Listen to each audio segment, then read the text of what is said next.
Shalom adik-adik, kembali lagi di ibadah online sekolah minggu. Nah, sebelum mengikuti ibadah online pada pagi hari ini, kakak menghimbau untuk para orang tua untuk selalu mendampingi adik-adik pada saat mengikuti ibadah online hari ini. Nah, untuk adik-adik, dimanapun adik-adik berada, jangan lupa untuk tetap menjaga kesehatan dan mematuhi protokol kesehatan. Shalom adik-adik. Coba Mbak Agnes pengen dengar lagi lebih keras. Shalom adik-adik. Puji Tuhan, bertemu lagi di ibadah online sekolah minggu. Sebentar kita akan memulai ibadah kita, tapi sebelum itu Mbak Agnes mau ajak adik-adik untuk berdoa dulu. Ayo semuanya lipat tangan, tutup mata, mari kita berdoa. Terima kasih Tuhan, terima kasih Yesus, kami ucap syukur atas penyertaan, perlindungan, serta kesempatan yang masih Tuhan berikan kepada kami, sehingga pada pagi hari ini kami masih bisa mengikuti ibadah sekolah minggu secara online. Tuhan, sebentar kami akan memulai ibadah kami. Tuhan, pimpin ibadah kami dari awal, pertengahan, sampai pada akhirnya. Terima kasih Bapak, terima kasih Yesus, kami sudah berdoa dan mengucap syukur. Haleluya, amin. Adik-adik, biar makin semangat, yuk kita naikkan pujian ini sambil bangkit berdiri.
Puji Tuhan, tetap bangkit berdiri ya, kita naikkan pujian selanjutnya.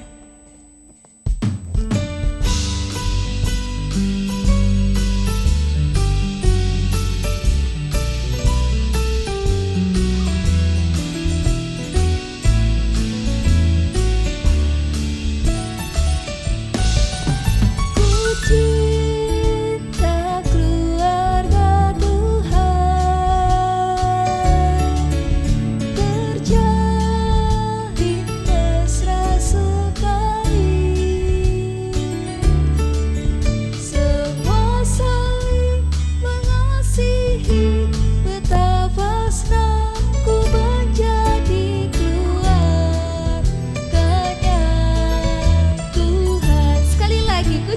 keluarga Tuhan.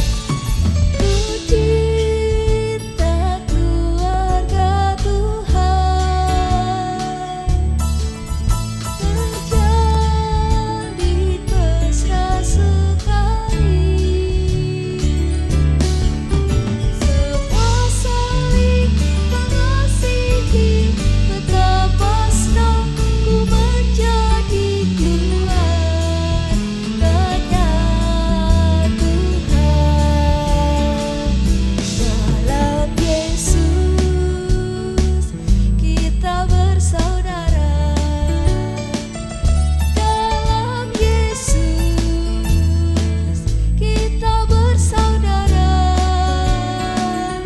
dalam Yesus kita bersaudara, sekarang dan selamanya. Dalam Yesus kita bersaudara. Sekali lagi, dalam Yesus. Dalam Yesus kita bersaudara, dalam Yesus kita bersaudara, dalam Yesus kita bersaudara, sekarang dan selamanya. Dalam Yesus kita bersaudara, dalam Yesus kita bersaudara, dalam Yesus kita bersaudara. Beri kemuliaan untuk Tuhan. Ya, adik-adik, pujian tadi mengatakan dalam Yesus kita bersaudara. Itu artinya kita sebagai sesama saudara, artinya kita harus selalu hidup rukun, harus selalu menjaga kedamaian satu sama lain. Nah, adik-adik, sebentar tiba saatnya kita untuk mendengarkan firman Tuhan. Mari kita sama-sama siapkan hati kita naikkan pujian ini.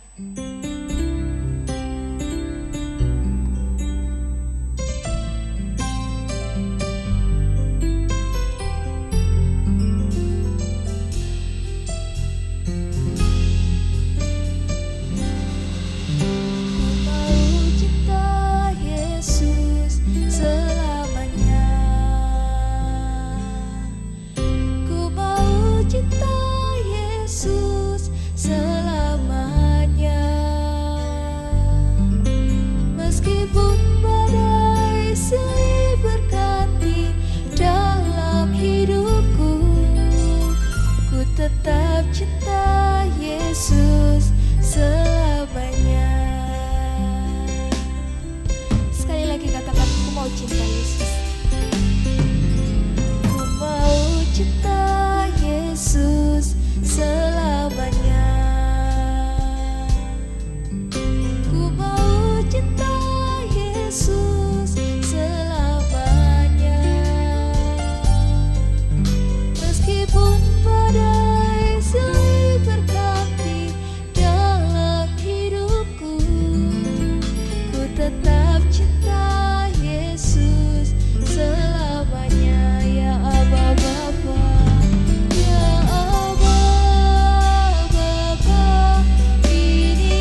Mari semuanya lipat tangan, tutup mata, mari kita berdoa. Tuhan Yesus, terima kasih kami sudah memuji dan juga mempermuliakan nama-Mu. Kiranya setiap pujian dan penyembahan kami bisa berkenan di hati-Mu, juga bisa mempermuliakan nama-Mu. Tuhan, sebentar tiba saatnya kami untuk mendengarkan firman Tuhan. Urapi setiap hati dan juga telinga kami, supaya kami bisa dengar-dengaran akan firman-Mu dan bisa menerapkan firman-Mu dalam kehidupan kami sehari-hari. Juga memberkati Ibu Ana yang akan menyampaikan firman Tuhan. Kiranya setiap apa yang hamba-Mu berkatakan bisa berkenan di hati-Mu, juga bisa mempermuliakan nama-Mu. Terima kasih Bapa, terima kasih Yesus, kami sudah berdoa dan mengucap syukur. Haleluya, amin. Shalom anak-anak, gimana kabar kalian? Nah, puji Tuhan, kalian pasti dalam keadaan sehat dan luar biasa, karena kita punya Tuhan yang luar biasa. Ayo, kita pagi ini mau belajar lagi ya tentang firman Tuhan. Kali ini kita akan belajar tentang menjadi pendamai. Tahu artinya pendamai? Pendamai itu artinya orang yang mendamaikan, ya. Nah, ayo kita buka dulu, ayo siapkan Alkitabnya. Ya, sudah. Kita buka di dalam Matius 5 ayat 9. Sudah? Matius 5 ayat 9. Berbahagialah orang yang membawa damai, karena mereka akan disebut anak-anak Allah. Sekali lagi ya. Matius 5 ayat 9. Berbahagialah orang-orang yang membawa damai, karena mereka akan disebut anak-anak Allah.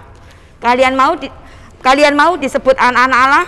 Ya, harus jadi pendamai, orang yang mendamaikan. Nah, ada kisah yang terdapat di dalam 1 Samuel 25 ayat 2 sampai 35.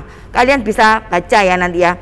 1 Samuel 25 ayat 2 sampai 35. Nah, Bu Ana akan bercerita secara singkat ya.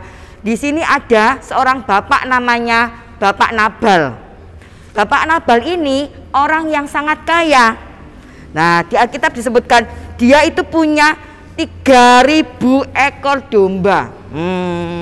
Dan juga dia punya 1.000 ekor kambing. Wah, banyak sekali ya. Kalau di sini orang punya sapi aja 3 sudah disebut orang kaya. Nah, ini punya 3.000 ekor domba dan 1.000 ekor kambing. Wah, kaya bapak ini. Namanya siapa? Bapak Nabal. Dan dia juga punya istri namanya Ibu Abigail. Nah, pada suatu kali Bapak Nabal ini mengadakan pengguntingan bulu domba. Nah, pada waktu mengadakan pengguntingan bulu domba ini aman, tidak ada terjadi sesuatu, tidak ada kehilangan apa-apa. Karena apa? Karena di situ dijagai sama orang-orangnya Daud. Karena tempatnya agak bersebar dekat dengan tempatnya Daud. Jadi orang-orang Daud ini menjaga pada waktu diadakan pengguntingan bulu domba. Nah, suatu kali Daud ini nyuruh orang-orangnya, nyuruh anak buahnya ini ke rumahnya Nabal, menanyakan kabarnya dan menyampaikan salam dari Daud kepada Bapak Nabal. Nah, pada waktu orang-orang Bapak Daud ke situ, ke rumahnya Nabal, dikatakan malah Nabal bilang gini, siapa Daud itu? Aku enggak kenal. Siapa Isa itu? Aku juga enggak kenal. Dengan sombongnya Bapak Nabal bilang seperti itu. Padahal waktu mengadakan pengguntingan bulu domba ini, mengadakan waktu kerja itu, orang-orang Daud ini menjaga sehingga aman waktu itu, enggak terjadi sesuatu. Tapi balasannya apa Bapak Nabal? Enggak kenal sama Daud aku, enggak kenal aku sama anak Isa itu siapa, katanya gitu. Nah, terus orang-orang Daud ini pulang, diceritakan semua gimana tanggapannya Bapak Nabal waktu orang-orangnya Daud ke rumahnya. Nah, otomatis waktu itu Daud bilang gini, sudah dibaiki kok malah jahat. Bapak Daud ini marah. Ayo siapkan semuanya, ayo kita serang itu Nabal. Nah, terus di rumahnya Nabal ini ada pegawainya itu yang bilang sama istrinya, ya siapa tadi namanya? Ibu Abigail. Bu, tadi itu nyonya, tadi itu ada orang-orangnya Daud ke sini. Dia itu menyampaikan salam dari Daud ke Bapak. Tapi Bapak Nabal dengan sombong bilang enggak kenal, diceritakan semuanya. Nah, padahal waktu kita ngadakan pengguntingan bulu domba itu, orang-orangnya Daud itu sudah menjaga kita. Kita semuanya aman, tidak ada yang kehilangan. Nah, terus diceritakan semua bahwa Bapak Daud ini ada rencana untuk menyerang itu keluarga Nabal. Nah, terus akhirnya Ibu Abigail ini tanpa pengetahuan Bapak Nabal ada rencana ke tempatnya Bapak Daud untuk meminta maaf. Dia bawa oleh-oleh, bawa semuanya, bawa makanan, bawa daging, semuanya bawa. Nah, esok harinya Ibu Gail ini tanpa sepengetahuan Bapak Nabal ke tempatnya Daud dengan membawa oleh-oleh. Nah, dalam perjalanannya ketemu sama Daud yang mau ke tempatnya Nabal. Nah, Abigail ini datang sujud minta maaf. Daud, maafkan suamiku, katanya gitu. Dia memang orang yang bebal, ampuni, katanya gitu. Dia meminta maaf kepada Daud supaya tidak menyerang Bapak Nabal dengan membawakan oleh-oleh itu. Dan melihat seperti itu, akhirnya Daud ini menerima dan mau memaafkan dan membatalkan rencananya untuk menyerang Nabal. Nah, karena apa? Karena Ibu Abigail tadi, Ibu Gail ini sudah menjadi pendamai, orang yang membawa damai sehingga tidak terjadi serangan, tidak terjadi pertengkaran. Nah, anak-anak, dari cerita ini kita mau belajar ya, dimanapun Tuhan tempatkan kita, kalau kita mau disebut anak-anak Allah, mari bersama Bu Ana juga, ayo kita sama-sama menjadi pendamai. Mungkin kalian sekarang kan sudah sekolah ya, ada teman kalian yang bertengkar. Nah, tidak tahu bertengkar tentang apa, jangan malah jadi kompor ya. Ada kan di TV itu ada yang anak sekolah temannya bertengkar malah dikompor-kompori sehingga terjadi tukaran. Nah, tapi anak-anak kalau mau disebut anak-anak Allah, mari kita menjadi orang-orang yang membawa damai ya. Kalau ada temannya bertengkar, ayo kita didamaikan supaya rukun kembali ya. Ayo bersama Bu Ana kita belajar melakukan firman Tuhan ya. Ayo kita baca lagi ayatnya. Matius 5 ayat 9. Berbahagialah orang-orang yang membawa damai, karena mereka akan disebut anak-anak Allah. Amin. Kita akhiri ibadah kita pagi hari ini. Ayo anak-anak, kita semua berdoa, lipat tangan, tutup mata. Tuhan Yesus, terima kasih, kami mengucap syukur untuk kebenaran firman Tuhan yang sudah kami terima pagi ini. Kami mau belajar untuk melakukan firman Tuhan, menjadi orang-orang yang membawa damai. Di mana Tuhan tempatkan kami, pakai kami untuk menjadi alat-Mu Tuhan untuk mendamaikan setiap orang-orang yang ada di sekitar kami. Supaya lewat kehidupan kami, nama Tuhan dipermuliakan. Memberkati anak-anak sekolah minggu dimanapun mereka berada. Apapun keadaan mereka, kami percaya Tuhan, Engkau Allah Immanuel yang senantiasa menyertai, bahkan memberkati mereka, memberkati juga kedua orang tua mereka. Terima kasih Bapa, kami menyerahkan doa ucapan syukur kami ini hanya di dalam nama Tuhan Yesus. Haleluya, amin. Sampai jumpa di ibadah online selanjutnya anak-anak. Tuhan Yesus memberkati.